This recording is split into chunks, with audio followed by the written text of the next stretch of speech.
DeAndre Hopkins is set to visit the New England Patriots, but what can they offer him to make him want to stick around for the year? You're about to be locked in to the Locked On Patriots podcast. You are Locked On Patriots, your daily New England Patriots podcast. Part of the Locked On Podcast Network, your team every day.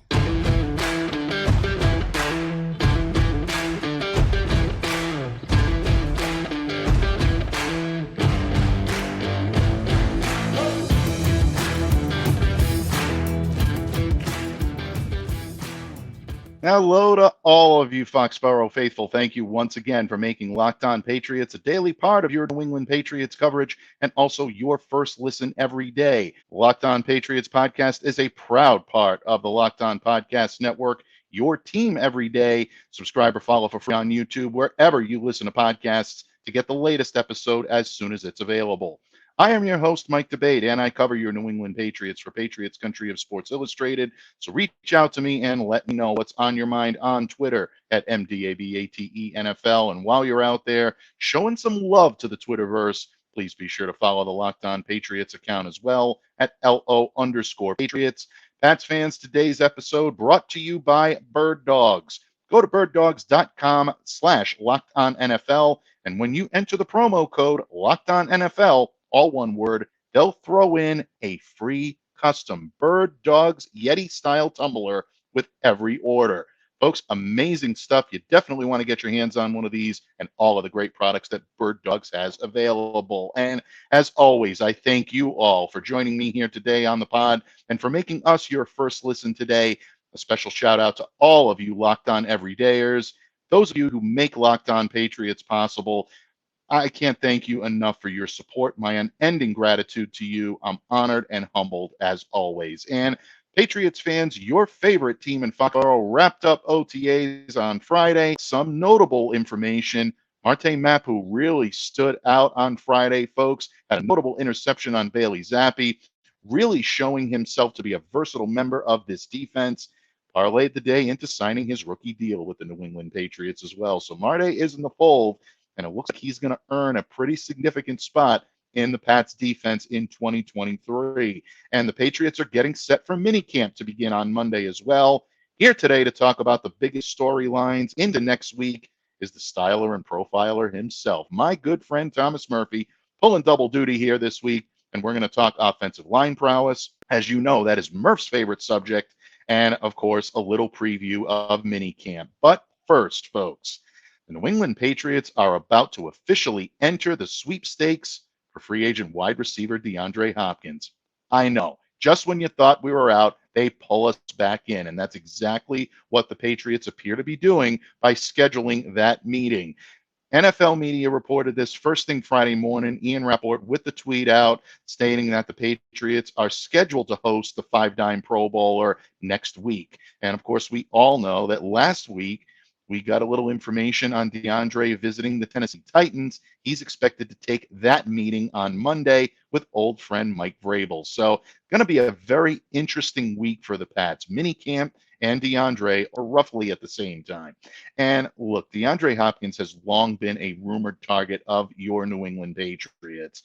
Everybody feels this team is receiver needy.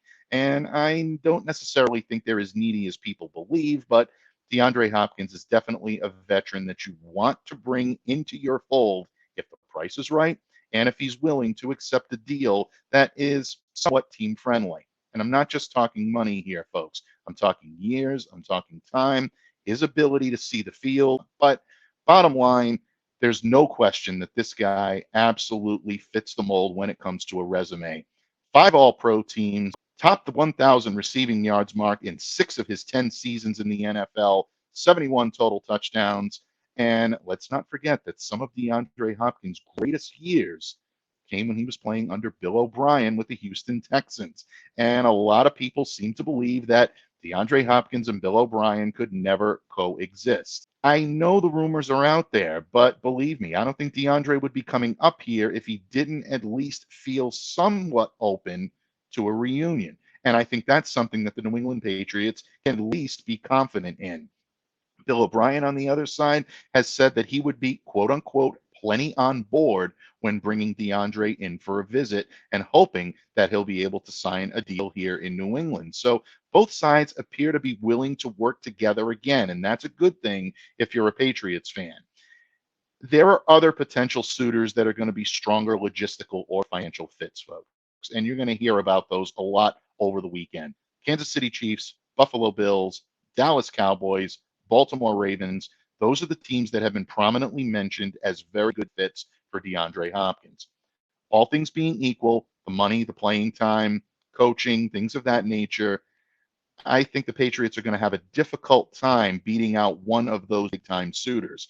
But the Patriots do have something that no other team can claim, and that is William Belichick. And I know there are some of you out there that think Bill may be past his prime. The game has passed him by. The league has passed him by.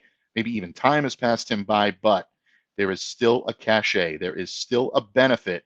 And there is still a desire for a lot of players to want to play for Bill Belichick. That, to me, could be a deciding factor. I'm not calling it a secret weapon, but I am going to say that DeAndre Hopkins' affection for Bill Belichick could end up tilting the scales in the favor of the New England Patriots. And look, there's a lot of mutual respect between these guys, no question about it. Really became evident when New England and Arizona met in Week 14 at State Farm Stadium. And the game, which actually was a 27-13 victory for the New England Patriots, by the way, really, I think, encapsulated a lot of what these two really admire about one another. And Belichick was very effusive in his praise of DeAndre Hopkins prior to the game when we had the opportunity to speak with him, saying, quote, he catches everything. He has great hands. He's long, so he's never covered. Even if he's covered, there's a place where the ball can be that he can go get it and still make the catch. Great coordination on the sidelines. He's a strong kid. You see him break tackles, creating separation on routes, yards after contact, tough yards like around the goal line or that extra yard for a first down type of thing. He's a very smart football player, very, very savvy. That's a lot of praise for a player that's never played for Bill Belichick. And in general, Belichick can be effusive of his opponents. He does it as a tactic. There is definitely some merit to being able to talk up your opponent. That's not what Bill Belichick was doing when it came to DeAndre Hopkins. You can see it when he talks about him. He is genuinely impressed and genuinely, I think, intrigued by what this guy could do in a Patriots uniform under his tutelage. So that could be something to keep an eye on, folks. As I like to say, keep a sharp eye on the relationship between DeAndre and Bill Belichick this week. We'll see if anything materializes. It's going to be an interesting time. And at present, it's unclear as to whether DeAndre is presently scheduling other free agent visits. You have to think he's going to be scheduling those soon, but he is expected to field several offers before making a decision on his playing destination for 2023. So, as the old saying goes, folks, business is about to pick up in Foxborough. Pats fans, don't forget that Monday may be Minicamp Monday, but we still want to hear what you are thinking. So send us your questions, label them with hashtag Mailbag Monday, and we will answer them here on Monday's edition of Locked On Patriots. And of course, I say we because my partner in crime in just a moment is going to join me here to discuss the Patriots offensive line and talk the big stories heading into Minicamp. Think it's a safe bet we'll be talking some DeAndre Hopkins? Yeah, I think so, folks. Thomas Murphy joins me here when this episode of the Locked On Patriots podcast continues. But first, Locked On listeners, some say that the key to a happy life is love, and others say it's financial security. I'll let you be the judge as to what you believe is the key to happiness. But if you're listening to this podcast today, I can tell you from my personal perspective, the real key to happiness, comfortable pants or shorts as the summer is upon us, as you know. That's right, folks. Today's show is brought to you by our good friends over at Bird Dogs. And Bird Dogs are the most comfortable lower body wear that you will ever have. They make you look great. I own a pair of their joggers, and let me tell you, they are the perfect mix of fit and comfort. And the shorts, they're even better. They fit way better than regular shorts, and they're not made of that stiff, restricting cotton. Bird Dogs fixed that issue by inventing cloud knit fabric. Looks just like khaki, but it stretches, so you get a way slimmer fit without having to sacrifice comfort or movement. And Bird Dogs also uses anti-stink sweat wicking fabric. That's great for us fellas, especially during the summer, folks. That keeps you cool and dry all day long. So don't delay. Get some today. Go to birddogs.com/LockedOnNFL and enter the promo code LockedOnNFL, all one word, for a free Yeti-style tumbler with your order. That's birddogs.com/LockedOnNFL for a free Yeti-style tumbler. You won't want to take your bird dogs off, we promise you. Patriots fans, thank you once again for making Locked On Patriots a daily part of your New England Patriots coverage. We are your team every day, and it's Friday here on Locked On Patriots, so that means we close the week in style as we open the week in style. And who better than the man who styles and profiles all over Patriots Twitter? He is the Count of Murphy Fisto himself. My good friend Thomas Murphy of E2G Sports joins me here. Thank you, as always, for coming to me in friendship, Don Murph. Always a pleasure, Michael. Always a pleasure. Let's finish the week like we started it on the good foot. Absolutely. Let's do that. End the week, I should say, on a good foot, because we're going to start it on a good foot, folks. That's a little early call to action. Get your questions in. Hashtag Mailbag Monday. I know it's Minicamp Monday. I know it's Locked On Murph Monday. A lot of M's, a lot of alliteration. I love it. But your questions come first, and they are paramount. Get those questions in, because we will be breaking those down here on Monday on Locked On Patriots. And also, boots on the ground coverage on Monday as well. A lot going on here on Monday. But, folks, in the meantime, we continue to cultivate big stories out of Foxborough. And as I said to open the show, DeAndre Hopkins coming in for a visit. This is significant for a lot of reasons. Is it the biggest storyline heading into minicamp? Well, I'll tell you what, we're going to get into that in just a moment. But, Murph, you and I can agree that the Patriots offense is going to catch a lot of the attention over the course of the next few days. Yep. Going to be all eyes will be on Mac Jones. They'll be on Bill O'Brien. They'll be on the pass catchers. Going to be on DeAndre Hopkins coming up here for a visit. How everybody's getting along. Yep, absolutely. But bottom line, it really doesn't matter who's throwing the ball if the big round men that you like to talk about so much, my friend, are not doing their job. So let's start there today here on Freeform Friday. The New England Patriots made a couple of offseason acquisitions on the offensive line. Riley Rafe, Calvin Anderson. We've talked about them here on the pod a lot. We've talked about what they bring to the table as veterans. Patriots also did make a couple of additions via the draft. I know a lot of people thought they'd go earlier. You and I both did. But they got a pretty good pair in City So and, of course, Antonio Mafi, someone that the Patriots got an up-close and personal look at the East-West Shrine Bowl. So when you look at this team now and you look at the offensive line, the conventional wisdom says they really don't have anywhere to go but up. But you and I both know that there's always room for improvement, and there's always holdovers, good holdovers that they can have from last year.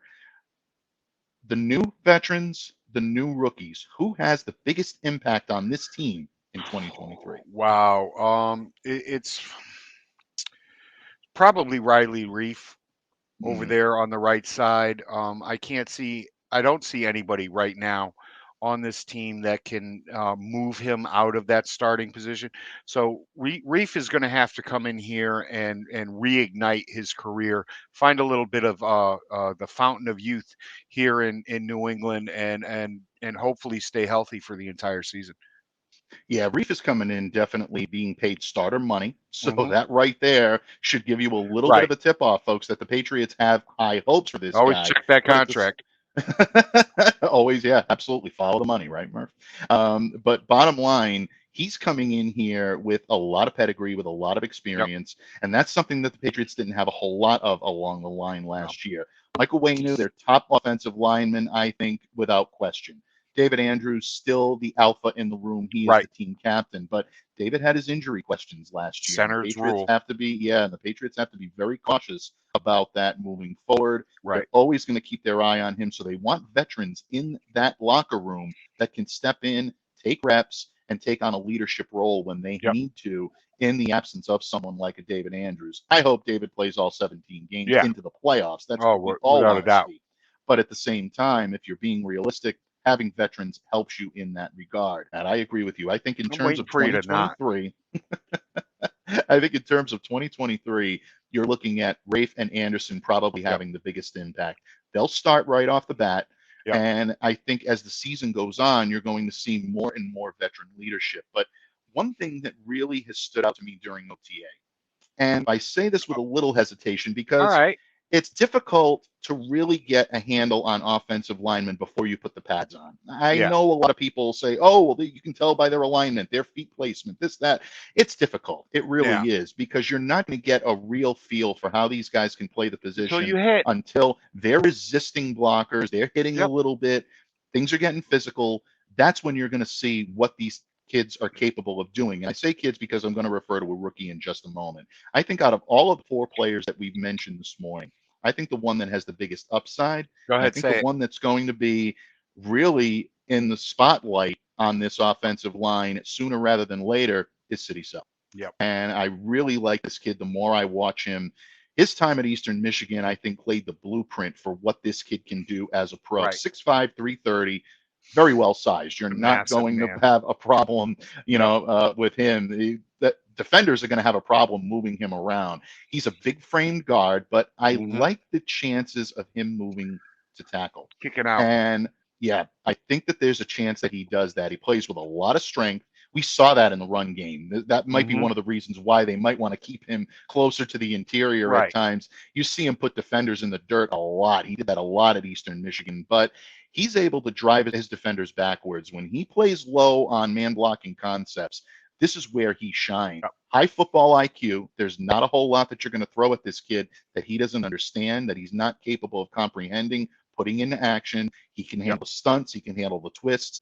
He has that versatility as well. And 34-inch arms, Murph, that tells me a lot about the Yeah. wingspan. You need a big wingspan to be a pro level tackle. I think this kid has it. Yeah, we make so much of it going into the draft, a guy's wingspan, how big his hands are, this, that, and the other thing.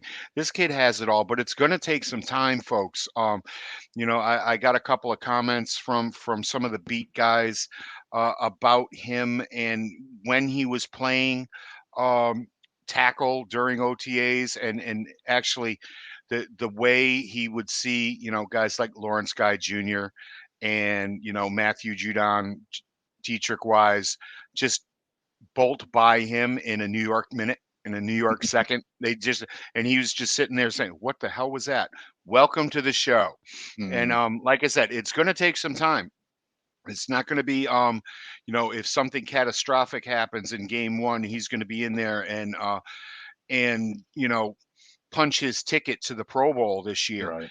Give him some time. These kids are not first round draft picks. They are guys that Bill saw as versatile pieces, but he's going to move them along slow. He and Clem are going to build them up and rip them down and then build them back up again so that they're comfortable in whatever situation they're asked to go into. Yeah, very good point. I'm glad that you mentioned a marathon, not a sprint when it comes to these kids and getting ready to see the Right. field. I saw reports circulating earlier this week that, So's going to be a starter day one. No, folks, Nope. he's not going to be a starter day one. No, he's And the not. Patriots, and I think City would be the first to tell you he's probably not Right. ready to do that. These guys know their capabilities. They know when they're at a disadvantage, and they are at a disadvantage right now. Really, all the rookies are, well, maybe with the exception of Christian Gonzalez. I'm really, really impressed by what I saw from him this week. But there are guys that will come in that will tell you they'll leap off the page a little bit. They'll give you the ooh-ah moments. There you And I go. think City's going to give you some ooh-ah moments in training camp, especially when the pads come on and you start to Right. see what this kid can do. But ultimately, the Patriots defenders are going to, I think, keep these guys in check more Right. often than not. But I love the upside on this kid, and I do think he has the ability to take the tackle position. Murph, I know that causes some squeamishness in Patriots Nation because we all remember a converted guard in college that played 1 year of tackle in his senior year, or his last year, I should say, Yep. at Georgia, came into New England and didn't quite live up to expectation, and that is Isaiah Wynn. I think this is a different situation. Yeah. Isaiah was a first-round pick, a lot of pressure Right. on him. City's a mid-rounder. He's not a guy I think the Patriots are Exactly. looking to place that saddle on. And I don't. Make it a little bit Yeah. easier for him. And I don't think the public will either. We all know this. This is not Darnell Wright who's coming in here. This is not Paris Johnson that's coming in here. This is a kid, this isn't even, talking about arm length Skronsky coming in here, who's probably going to end up Good. getting kicked in the inside. too often, especially here in New England, Bill sees somebody and he likes them. He drafts them a little bit higher than a lot of people think that they should go, Right. and they expect immediate results, an immediate starter. That didn't happen this year. These kids were picked in the 4th round, in the 5th round. They were picked later in the draft, in the middle rounds of the draft. So I hope, just for the media and the public sense, that they understand where these kids came from, and that this, as you said before, is a marathon, not a sprint. Yeah, absolutely. Without any question. Patriots fans, I think, will be temperate when it comes to that. But, folks, that's not to say that you have to be very temperate when it comes to the offensive line. I think you're going to see a much improved unit. And the biggest reason why is someone that Murph just mentioned, and that is Adrian Clem. He's coming in here with a purpose. He's coming in here to keep these guys in check, ready to go, and make sure that they're well prepared. And when you hear things of that nature, when it comes about Adrian Clem and the way he goes about coaching his team, he's very deliberate in doing so. Yeah. And I think the Patriots are going to be better for that reason alone. And I think because of some of the veteran leadership they're going to have on this. If you guys out there remember Adrian Clem on the field, he was a very serious individual, and he's a very serious coach. And I'll let you know how he wants it done, and he wants it done in a certain way. Yeah, you're absolutely right. Dante Scarnecchia recently joined my good friends, the Untold Patriots Stories podcast, Bob Halberg, Scott Pruzak, and Dave Usher, who were on my show last week here. That was a good show. They mentioned Dante, and Dante said, he says he was a mean guy when he played. He says, you might be a meaner coach than I am. And at this point, I think that's what the Patriots need. But these guys want to be coached harder. And I think you're going to see that. And I think you saw that this week with tempers flaring up and, Cole Strange maybe getting into a little bit of a mix. David Andrews coming over, Barmore and Jennings on the other side getting into it. And nobody's touched anyone yet. I know. It really is. It's amazing. This is OTA, folks. It's not even minicamp yet. Tempers are already flaring. The passion is high in Foxborough, and we, for two, and I know all of you out there agree with us, can't wait to see what that passion means on the field for the New England Patriots. And speaking of minicamp, my friend, we're just hours, days away from minicamp starting Monday, June 12th. The practice fields adjacent to Gillette Stadium. Obviously, folks, a lot of big storylines. Mac Jones, Bill O'Brien, how are they going to coexist? Is Ramondre Stevenson ready to be that guy? Are the Patriots going to have a brand new pass catcher for Mac or whoever's throwing passes out there in New England? And can this defense hold up and be the anchor for this team it was last year? All huge storylines. We're going to tell you our biggest storyline heading in when this episode of the Locked On Patriots podcast continues. Patriots fans, thank you once again for taking time out to join us here today on Locked On Patriots, your first listen, and of course, your team every day. And don't forget, folks, even though it's Minicamp Monday coming up, we will give you boots on the ground coverage, but your questions still are top of the heap. Get those questions in, hashtag Mailbag Monday, drop them below in the comments section on YouTube, or drop us a line on Twitter at MDABATENFL or at TMurph207. or the Locked On Patriots account as well at LO_Patriots. We want to know what you're thinking, and we can't wait to lend our wisdom and counsel. But, Murph, as we head into minicamp on Monday, a lot of storylines to break down. We broke down a few of them heading into the break. Yep. Let's get right into it, bud. What is the storyline that you're going to be watching this week as the New England Patriots take the field for mandatory minicamp on Monday? The rotation, especially in the defensive backfield, that rotation. The rotation on the offensive line. I want to see who's coming out as the pass catching back right now, how that pecking order is shaking out. It's all about the rotation. And again, who gets an earful. All right. We want to see who's going to be getting an earful from their coaches. Yeah, definitely. And if they are getting earfuls, folks, we know the narrative is going to be exactly. We know the narrative is going to be, oh, this guy's everybody gets an earful. It's how they react to it. Okay? Absolutely. Yep, you're absolutely right. And that's something to remember, folks. If they're getting an earful, there's a passion there on one of those coaches to want to see that guy succeed. It doesn't mean they're in the doghouse because they get an earful. If they're in the doghouse, you're going to know it. They're going to be out on those sidelines never to be heard from again, maybe sporadic. If they do Yep. see any time on the field, that's something to keep an eye on. If the coaches are getting on players, it's because their high expectations are not being met. And here in New England, you have to be, or you're going to find yourself out of a job pretty quickly. As a coach, I've coached for many years, people. I've been coaching for over 20 years. First thing I tell my guys is, it's not personal. Okay. Right. It's never personal. And if you're getting an earful from me, it's because I know you can do better. The Right. day I come up, pat you on top of the head and say, good job, good effort, it's because I don't think you got any more in you. Yeah, exactly. Absolutely. And if there is something more in these guys, this group of coaches is going to bring it out of you. Bill Belichick has never been Mm-hmm. shy about that. And I think now the Patriots have guys back in the room Right. that feel the same way. We talked about Adrian Clem in the previous segment. Bill O'Brien is that way. Gerard Mayo is that way on the defensive side of the ball as well. It's not all about the offense here, folks. Defensively, the Patriots do have some questions as well, and those will help to be answered in mandatory minicamp. But Murph, I don't think we'd be doing our due diligence, or at least I wouldn't be as a host, if I didn't give you an opportunity to weigh in on the story of the day, which I have a hunch is going to end up being the story of the weekend, even with OTAs Right. wrapping up on Friday afternoon. DeAndre Hopkins visiting Right. the New England Patriots. What are your thoughts on DeAndre? How closely should Patriots fans be watching this over the course of the next few days? Keep an eye on it. Keep a good eye on it. You never know what's going to happen. I don't think that this signing is going to happen. While I think the problems that were brought up about him and Bill O'Brien down in Texas were overblown, and I don't think it was attributed to them personally. I think it was a little higher up in the religious hierarchy that was going on down there. But it's more real than it has been at any point in any of the rumors situation. I didn't even think it was going to get to this. The question is, who's out if he's in?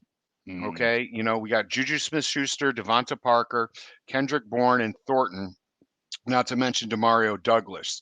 So the Patriots really only keep 5 at the most at the wide receiver position. So Good who's point. going to be out? Who's going to be out? You can if for some reason this does go down, you can forget about the 2 6th-round picks. You can. They're both gone. And this directed to whoever made the comment last week about them not being able to make the practice. They were 6th-round picks, people, for a reason. All right. They could get stashed on the practice squad. Nobody's going to run out there and grab these guys unless they want their playbook from the Patriots. So that's the big thing with me. Who gets pushed out to bring Hopkins in? Now, I don't think that Hopkins is a real fit here. I think right now he wants to go to a place where he has a much better chance of winning a title. Being a homer, I think he'd have just as good a chance here as anybody else, but any place else. But that's hearsay. And also, a lot of the way Hopkins has gone about his routine. The fact that we've had veterans come in here before and not be able to handle it because you're expected to practice every day. DeAndre Hopkins is not a guy who practices. Okay, he's a guy who takes time off. And then there's the salary structure, and there are the people out there who don't believe in the salary cap. But whether you like it or not, the Patriots believe in the salary cap. Okay, they don't like getting put into jail. There's only so much real money that they are shelling out. So I think that this would be a much more doable situation if it was 5 years ago and Tom Brady was still under center here and happy here. I don't really think that it's going to happen now. I really don't. Yeah. You have to think that in terms of pecking order and in terms of DeAndre's wants, needs, his desires, Right. that New England would probably be middle of the pack at best when it came Right. to satisfying or satisfaction of everything that he's looking for. A team with a stable front office, a team Yep. with a great head coach. You've Yep. got those two things Check, in New check. England. A proven commodity at quarterback. You can make the argument that maybe You give that's a half a not the check case there. right now. Yeah, I would say I'll give that's a a half little a check. Yeah, I would say that's closer than a lot of people will give you the credit for. Maybe some will scoff at that, but I think Mac Jones is a little more legit than everybody's making Yep. him out to be. And I think you're going to see that this year, whether DeAndre is catching passes from him or I'm not. still taking him over everybody else in that draft. And I think Mac does have the upside there as well. So to me, I think they do meet that requirement, but DeAndre is going to have to be the judge on that. Right. But when you look at money, you look at the ability to contend. I think if we're being honest, Murph, I don't think this team is one And the player fit. away from contending for a Super Bowl. So Right. in that regard, that's going to be a problem. I always look at his affection for Bill Belichick and Bill's affection for DeAndre. Mhm. Is that going to be enough for DeAndre to buy into the situation, come in here to New England and be a good soldier? We saw Randy Moss do it. Randy Moss had a reputation of being Right. someone that really did not have a team first mentality at all prior to coming into New England. He came in here and was the ultimate teammate until he wasn't. And he found himself back in Minnesota pretty quickly when that happened. As much affection as these two guys had for one Right. another, meaning Bill and Randy, that could have ended that way as well. But very good point on the fit on You know, his there are guys who logistics come in coming here in that here. just have not gotten it, have not wanted to And put in another that good point. extra time Mhm. and put in that work. Let me put it to you guys right now. You know, Hopkins averages, you know, over, you know, close to or anytime he's played a uh, a full season, he's getting 140, 150, 170 targets. Okay, Right. he had 160 in 2020 and 96 last year, and he only played in 9 games. Mm, All right. Do you think that that's the way that Bill Belichick wants to run his offense? mm, I don't. yeah, I really it's a good don't. point. You know, Mm, who's your favorite receiver? The open receiver. That's the yeah. one that's the way that Bill operates. That's the way that things have happened here throughout the years under Belichick, under Brady, and now hopefully under Mac Jones after last Mhm. year's debacle. And I really don't. I really don't think that as talented and brilliant as he is, how much winning has he done under that system and Mm, get me the damn ball. All right. yeah. It not a lot. There's not a lot of playoff victories happening there. So I just don't think he's a fit. I think the volume that he commands, that he demands, is counterproductive to this team being as successful as it could be. Mhm. If he comes in here and he's happy with 75 to 100 target, cool. You know, if we can get on that page and he understands that, you know, just because you're the alpha dog doesn't mean that, you know, you eat first, Mm, then I'm all for it. yeah. But I don't think it is, and I think he's chasing his ring now. He's already gotten paid, and I think he's going to go to one of the big 3. Mm.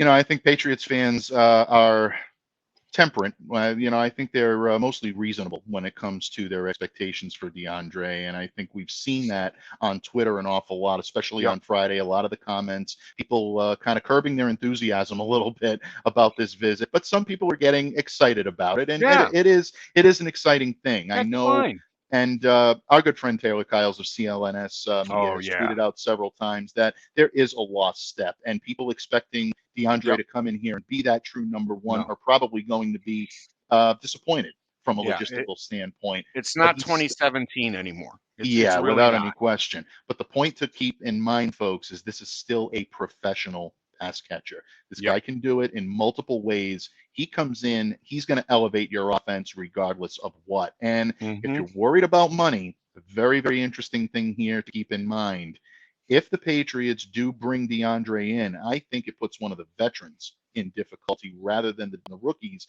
And the reason why is because you got someone like Devontae Parker. And Murph, you mentioned this on Monday. Yeah. Devontae Parker being traded or cut would free up Right. $6.2 million in cap space with no dead money. Hmm. Kendrick Bourne, not really that much of a hit if you decide you want to go Right. Parker over Bourne. 5.5 million and 1.4 million in dead money. So if the Right. Patriots want to clear the room for DeAndre Hopkins to satisfy his contract, they can do it. If they're not willing to go to the next level, then maybe there is a reason why these two are not destined to Thanks. intertwine here in 2023. Thanks for reminding me of the only smart thing I said on Monday.